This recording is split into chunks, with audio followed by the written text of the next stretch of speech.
This is the Newton's second law, which is net force is equal to mass into acceleration.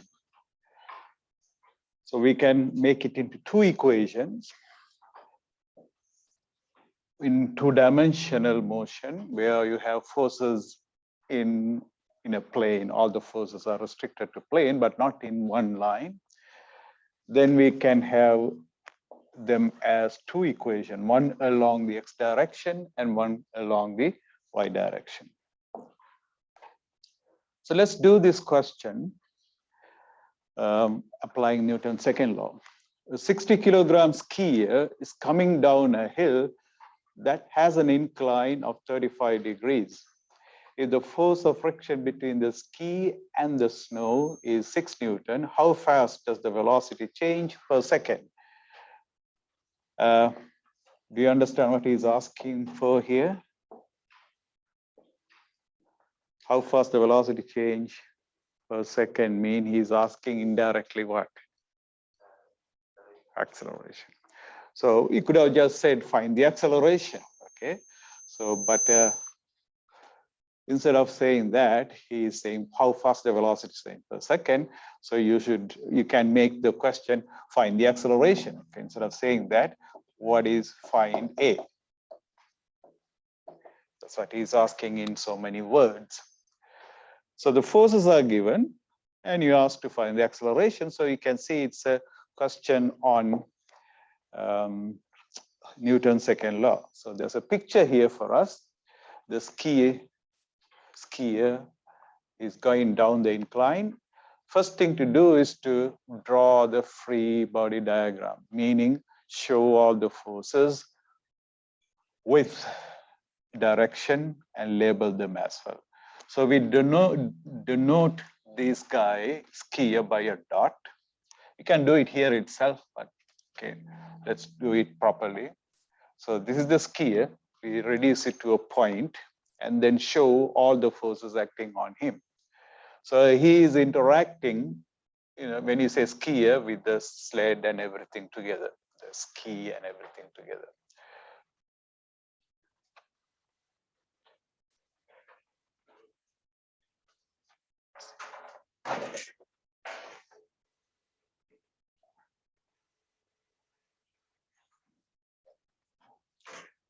So he is touching the slope.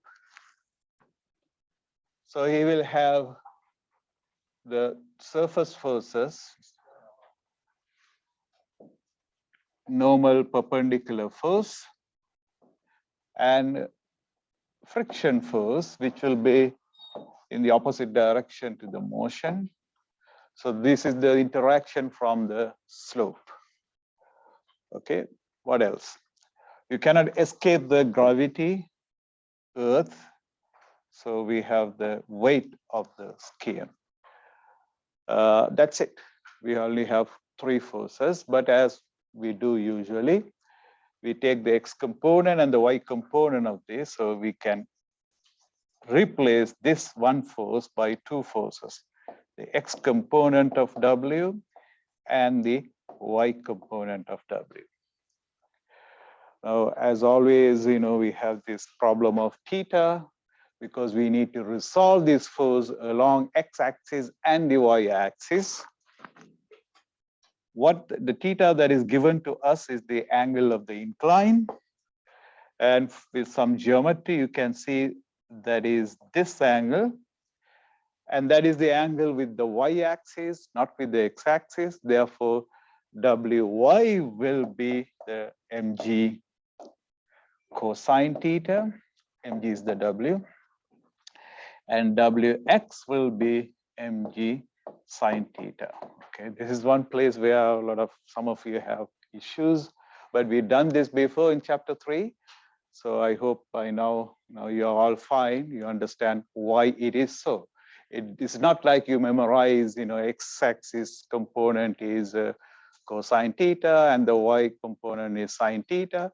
No, you have to be careful. That is when the angle is with the x-axis, x component is cosine theta and the y component is sine theta.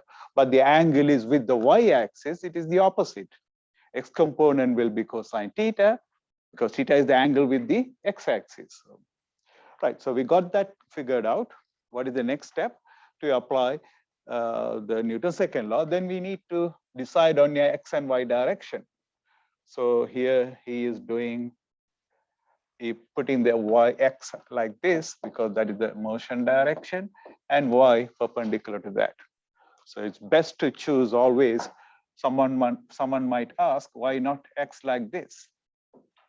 I mean, there's nothing wrong with that, but it will make the question more difficult, because if you choose it like that, in the y direction, there is no acceleration.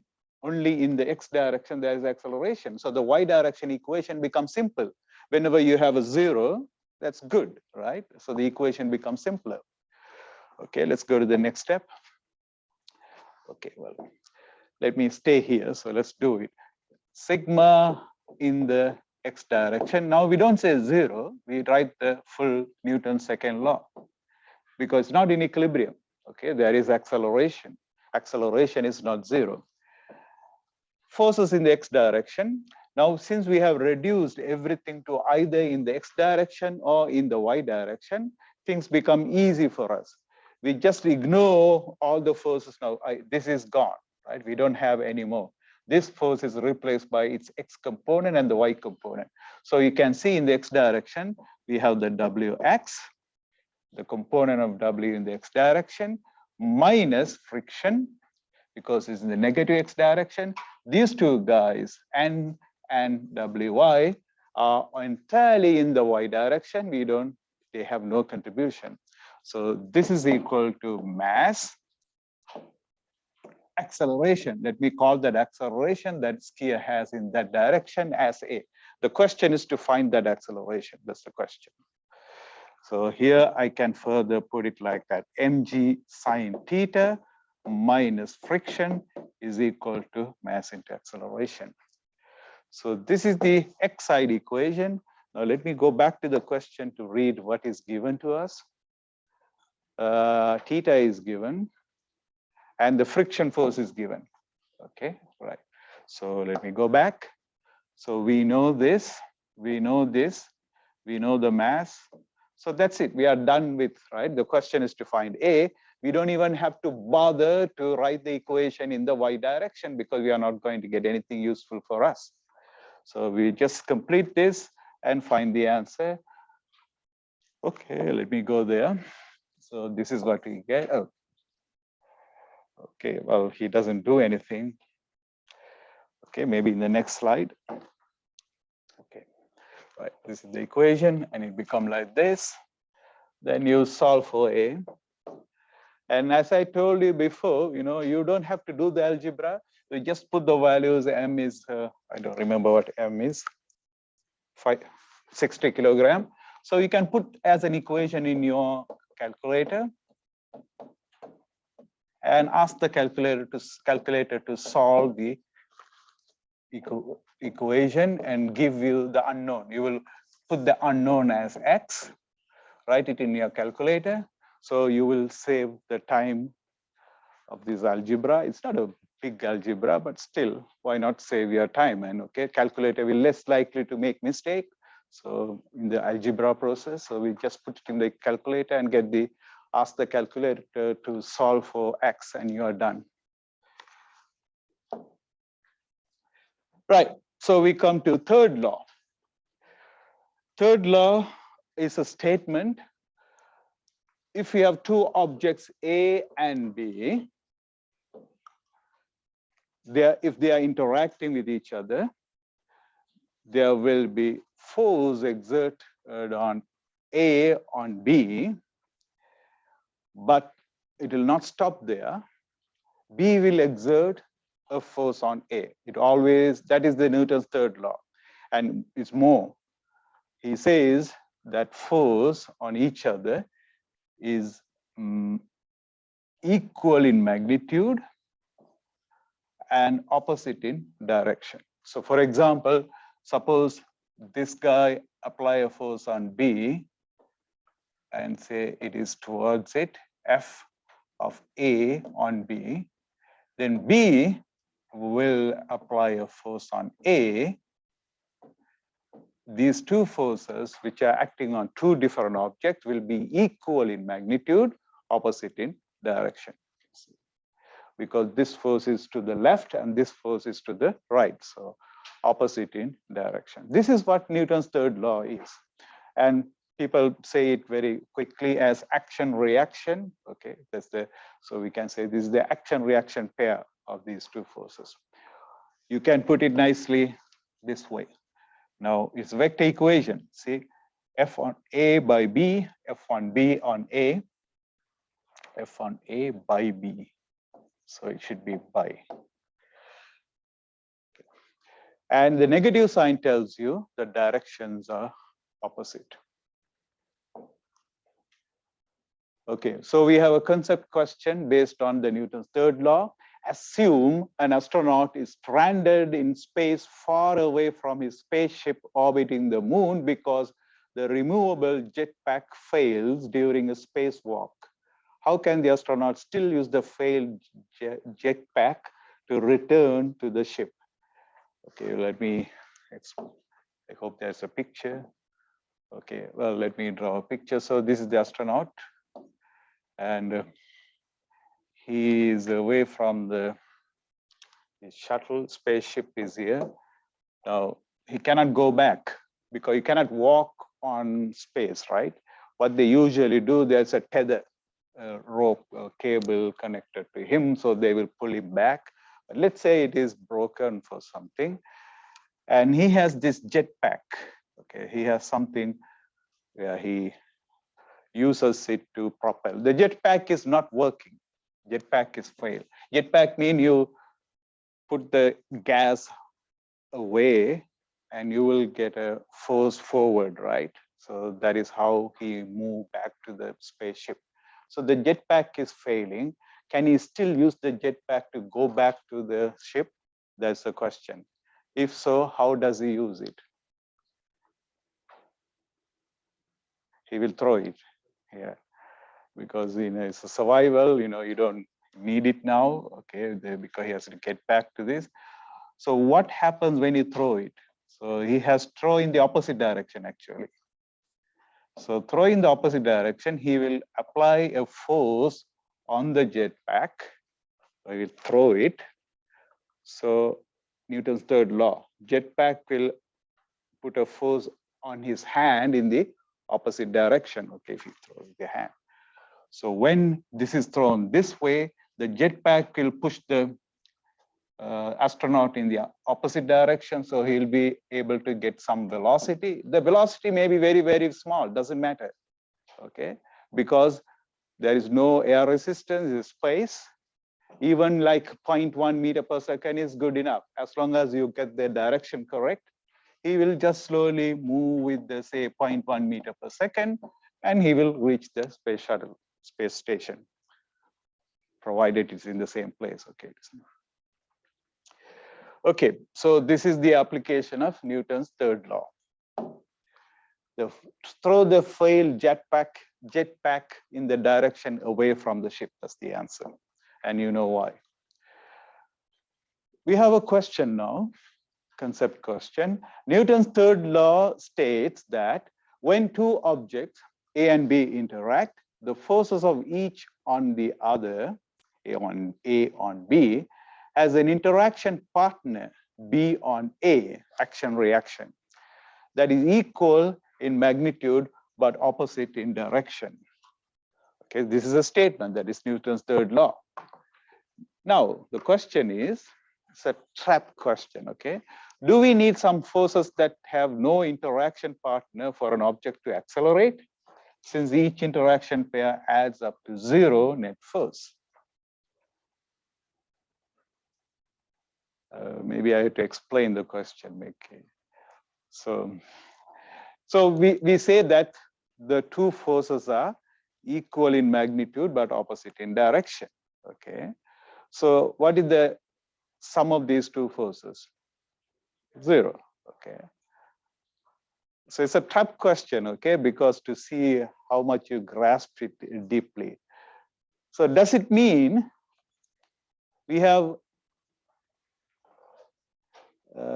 do we need some forces that have no interaction partner for an object to accelerate, because if the force is zero, acceleration is zero. You do need, you're caught in the trap. Okay. Right. The answer is no.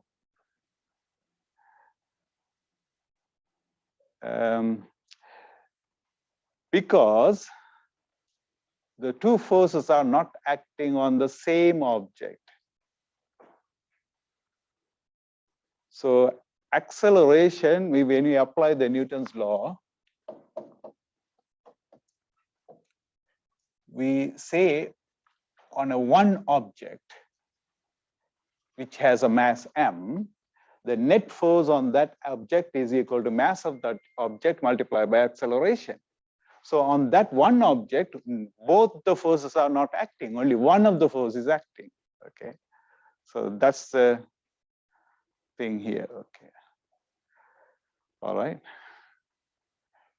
Okay, think about it. I mean, I think you got it, but let's see. So it is about to see how much you really understand. I mean, those two forces are, you should remember, are not acting on the same object. One is on object A, the other one is on object B. So you cannot say the net force is zero on one of the object. The net force is one of the forces. The other force is acting on the other object. Okay, so this is the explanation answer.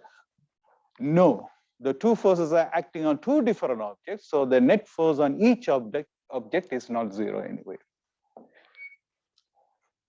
Okay, we are going back to the surface forces. You know what is surface forces? When two objects are touching each other, the surfaces are in contact. We have the perpendicular force, we call it normal force. We have the parallel force, we call it friction force. There are two surface forces, the normal force and the force of friction. Normal forces are perpendicular to the surface and forces of friction are parallel to the surface. We are refreshing, okay, revisiting the same thing what we've done in chapter 3. Tension force, but maybe probably in more detail here. If you have a rope or a cable or a string, okay, so if we take along the cable, say a point here, this point is acted upon by two direction, the tension, every point. When you come to the end where it is connected to the object, we have only one tension that is pulling the box up. Here, the tension will be this way, pulling that ceiling down. So that's how the tension is in a rope or a cable. Tension within a stretched rope holding a heavy object. This is the picture. So we have a concept question. In a tug of war contest, two teams pull the ends of a rope in opposite direction. What does tug of war mean? It's a game where we have a rope and people from either side, maybe group A and group B, they pull on the rope to see who is stronger, right? Who can move, let's say here, this is the middle. So the one who wins is the one who is able to pull the other group towards them. Assume instead that only one team pulls on one end of the rope while the other end is fixed to a heavy post, and that the team applies the same magnitude of force as it would have if pulling against another team. Is the tension in the rope when one team is pulling on a fixed rope is greater than, less than, or equal to the tension in the rope when two teams are pulling against each other? Okay, what is this question? Let me put it in figures. Now, before we have two teams pulling on the rope, okay, this is the center, and say the tension is T in the rope. So nobody is winning. Let's say, they are like that, they are pulling. Then now assume instead we get rid of this team, we tie this to a post, and we ask this team A, this is team B, we don't want the team B now, we tie the rope to a post, and now only the team A is pulling. Now let's say this tension is T1, and this is T2. If the tension in the rope when one team is pulling on a fixed rope is greater than, less than, or equal to the tension in the rope when the two teams are pulling against each other.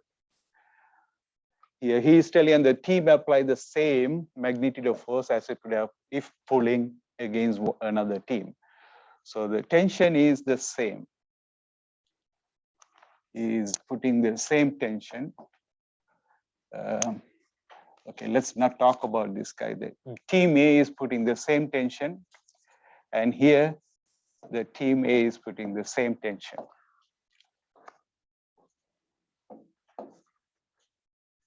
If the tension in the rope when one team is pulling on a fixed rope is this greater or less than or equal to the tension in the rope when two teams are pulling against each other? What is the answer? Yep. Why? Because when one guy is putting on the rope, it's only one guy putting on the rope. There's only a certain amount of force being applied. But if two ends are putting on the rope, the force applied is covered. Now, here we are telling the team apply the same magnitude of force as it would have if pulling against another team. This team is applying the same force. Okay. Now, the question is we are asking about, let me call this T2, and now let me call it T2 dash. Okay. My point is you should understand this T is equal to T2. Okay, T is equal to T2, because now forget about this scenario. Go back to the original one. There are two teams, they are pulling on the rope. When A is pulling B with T2, B will be pulling A with same tension. Along the rope, the tension is the same everywhere. So when you come here, I am telling this team A is applying the same force on the post. So that means the forces are the same. All these forces, if this is T is equal to T2, here also T is equal to T2. So it doesn't change, it will be the same force. Okay, now that brings you this question. Now, if the tension is equal, why one of the team is winning? We know one team wins, right? Eventually one of the team will going to win. But I am saying the tension is the same. When A pulls B with the tension T, B will be pulling A with the same tension T. But when one of the team is winning, it happens, right? One of the team wins. How do you explain that? Is there a contradiction here?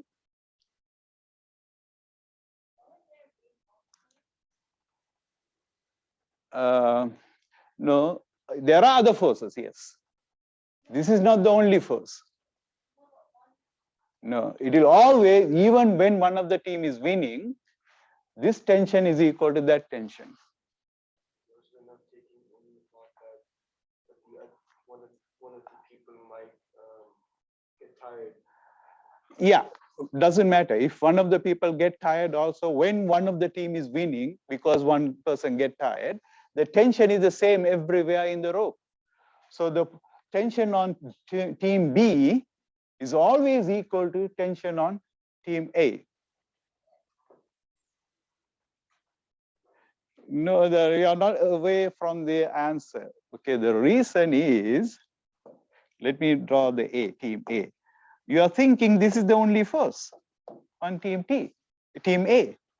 There are other forces. What are the other forces? Okay, gravity force, it is vertical, right? It has no effect. Yes. Friction force. Okay. So that's the problem. You are forgetting, you are thinking this is the only force acting on that. What is the friction force? because in order to oppose this tension force, if he want to stay there, he must need another force backward. How does he get that force? By pushing on the flow this way. Okay, if someone is pulling, I will push the flow this way. So I get a force from the flow in the opposite direction. So there will be friction force from the earth in the opposite direction because I push my foot on the flow, pushing the flow to the right, the team A. So from the earth or the flow, the team A will get a friction force in the opposite direction. So it all depends on how much forcefully the team A can push on the flow, because that force from the friction force from the flow on A will be the same but in the opposite direction. So this friction force has to be equal or greater than the tension for him to win or stay in the same place without moving. So, okay, I hope it is clear now. Okay. So what we are forgetting is about the other forces acting on it. So you think because the team A is winning because team A's tension is greater than the team A's tension on B is greater than the team B's tension on T. No, that is not the case. The tension is the same all along the rope. Okay, this is the answer. So let me read that. I don't know whether how. Is the tension in the rope when one, okay, it is equal. Just apply the equilibrium condition for the end of the rope that is being pulled. Since it's the same force applied in both scenarios, the tension in the rope which balances it the same, but is not explain the whole story like, you know, so this is T and the other horizontal force acting on team A is the friction force. As long as he get this friction force greater than or equal to the tension T, this team A will win. And on the other hand, this is team B, and the tension is the same as this T. Why does he lose? Because let me call it FA, and this is FB. Team B couldn't manage to keep the FB greater than the tension. So, but on the other hand, team A at one point managed to make his the friction force that is coming from the flow to be greater than the tension. So the team A wins. Okay, now some more examples of tension force.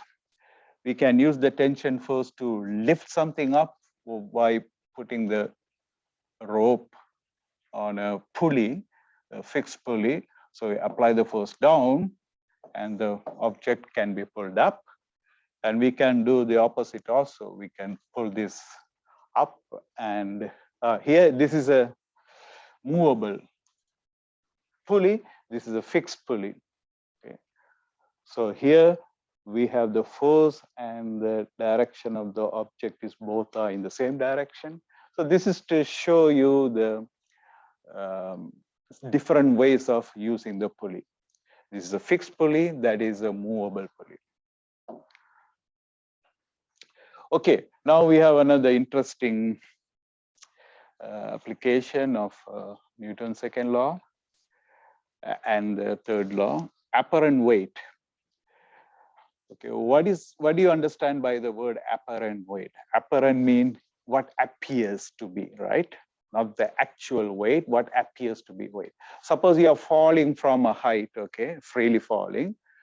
Do you feel weightless? It is, right? I mean, until you hit the ground, okay?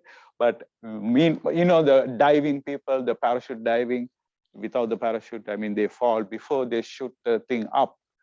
They fall free fall. They come down with the acceleration of gravity, right? You feel weightless. Okay, I haven't done it, but you know, you can ask someone who did that. You feel weightless. Okay, you fall. Of course, only until you hit the floor, then you smash. And you know, that. As long as you are just keep falling, it is good. You know, you're weightless. So that doesn't mean his weight is 0, its weight is mg, but he feel it is the apparent weight. So now we going to, I will take the attendance, then I will continue. I don't know what time it is, 8:30.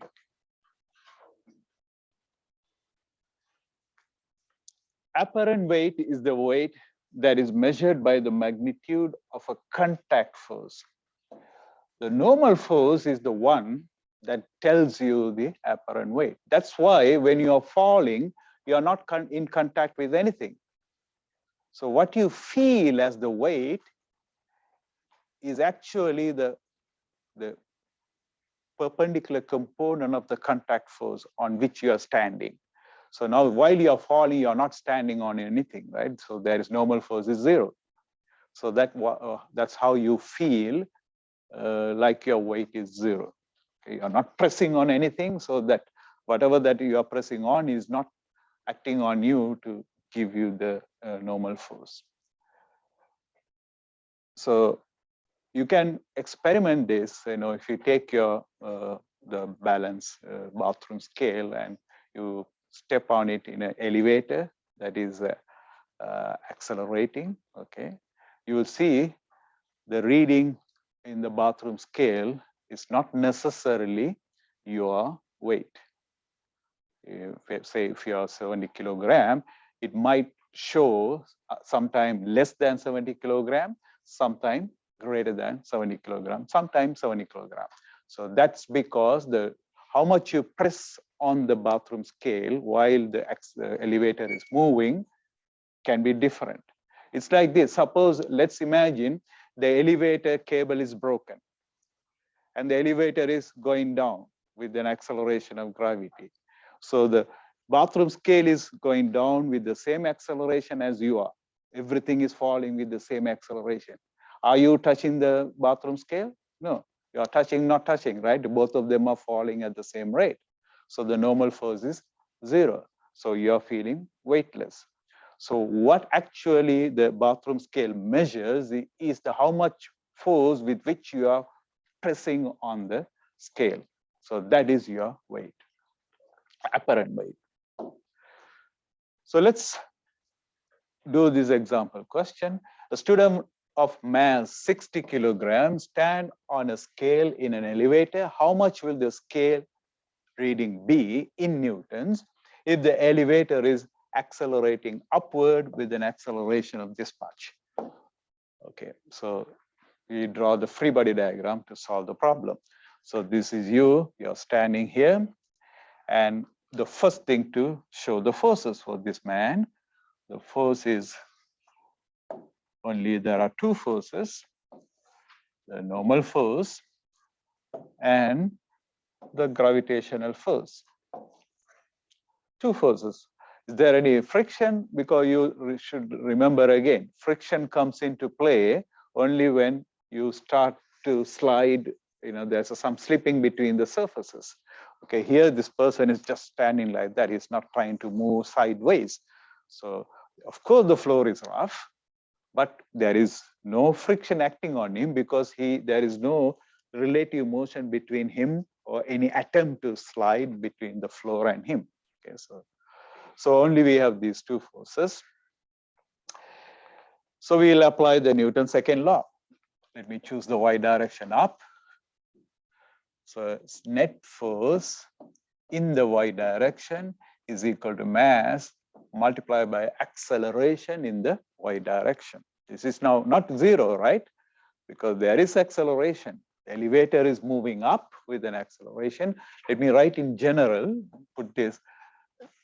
My positive direction is up, so n is positive, and minus mg equal to m and the acceleration. I have written this equation in general for a person traveling in an elevator. So now you can see why the normal force not necessarily equal to the weight. It is weight plus mass into acceleration. So if acceleration is 0, good. Normal force is the same as the weight. So Suppose the elevator is moving with a constant velocity or it is stopped. What is the acceleration? 0. So while it is moving with a constant velocity or if it is stopped, then the acceleration is 0. Your apparent weight is the same as the actual weight.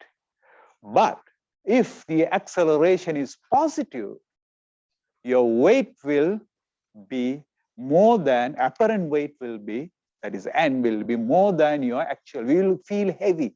You know, right? Sometimes when you travel in the elevator, sometimes you feel heavier. Okay, sometimes you feel lighter. Let's see when that happens using the equation. Acceleration is positive when the elevator is moving up with the increasing speed. Acceleration is, what is the direction of the acceleration? Positive.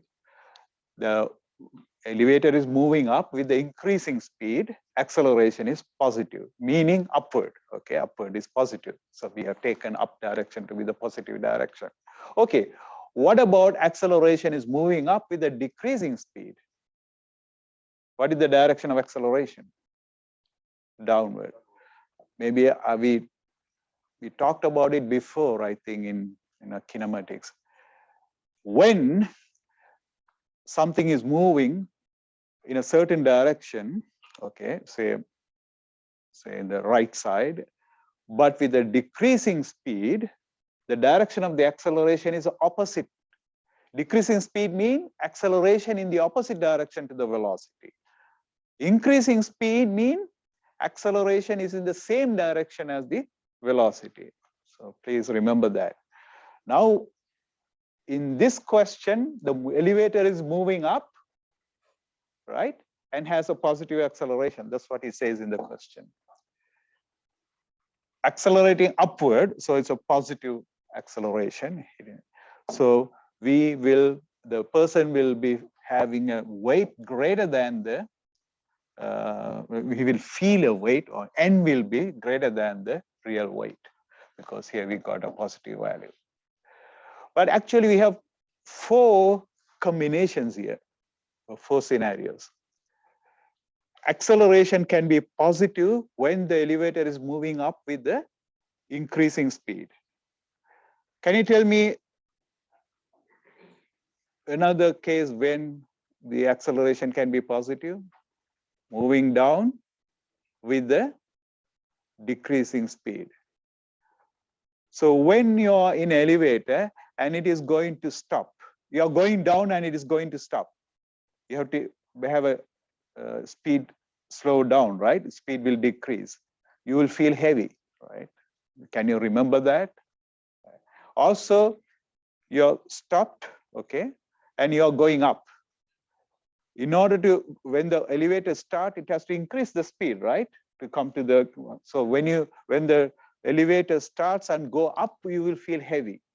That is one instance when you feel heavy here. And when the elevator come and going to stop, you feel heavy. Okay, now let's go to the other extreme. When do you feel lighter? Going down, yeah, the elevator here going to the lower floor, okay, you will accelerate, right? The speed will increase, and you're going down and the speed will increase, you feel lighter. You know that. What is the other case of? Yeah, stop. When you go up and you want to stop, right? So what happened then? The direction of the acceleration is down. Although it is going up, the speed is decreasing, so the direction is down, so you will feel again lighter. So you have to remember these 4 cases. Okay, you can say about 5th case where you're going up or going down, but with a constant velocity. What is the acceleration? 0. Okay.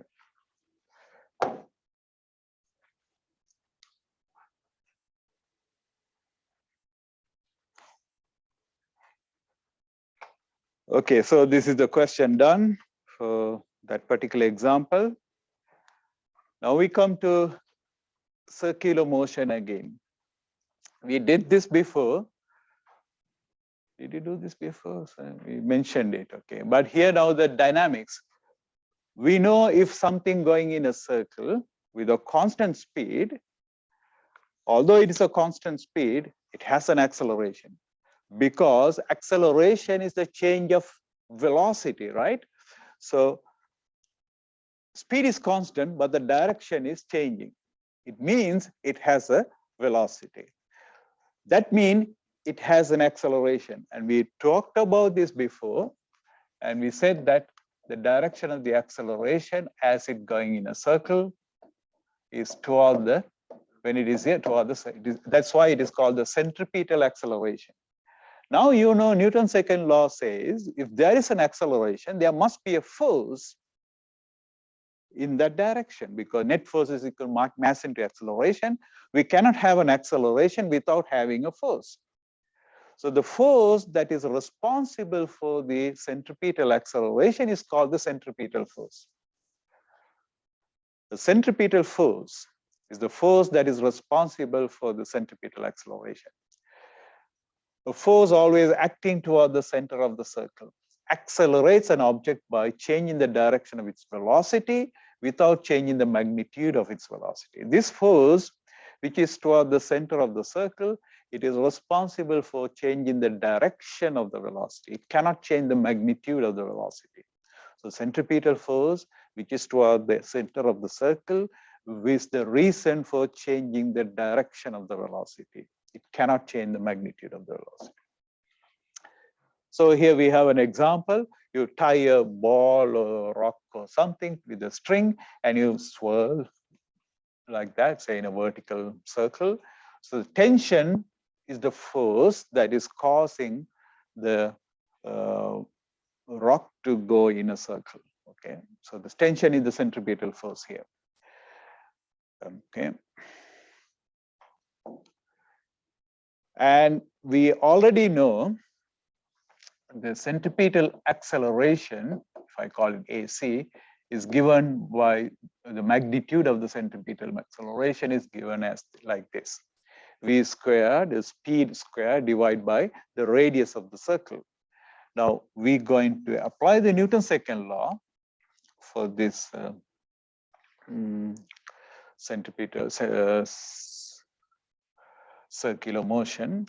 Then I can, for A, I can substitute V squared over R.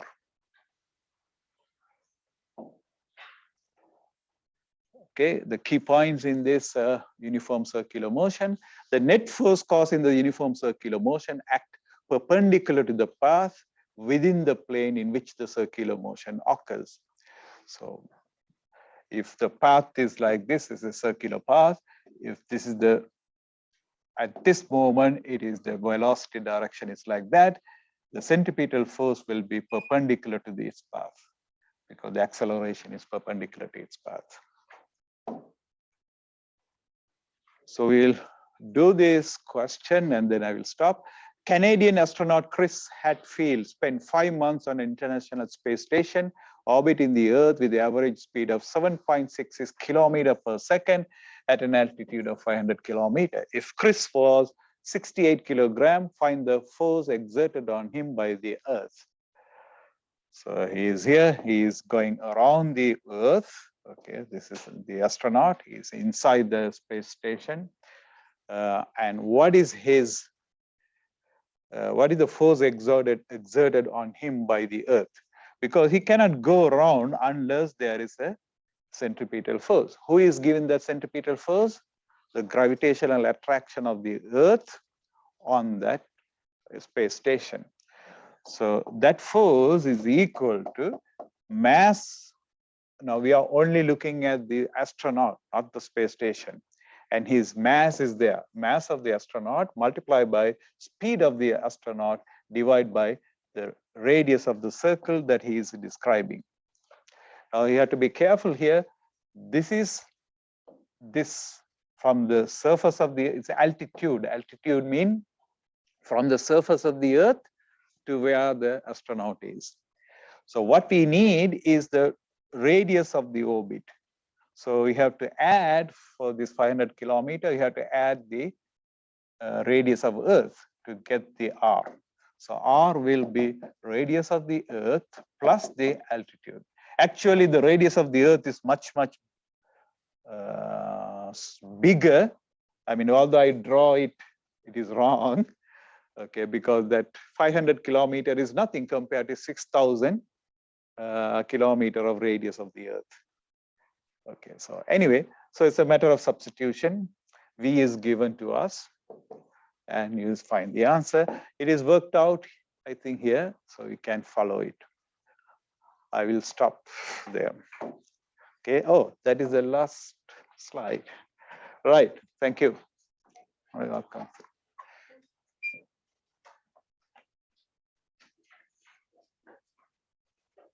So please remember homework, okay? I already posted, you must have got your email, okay? It is due Thursday next, during your long weekend. So that's the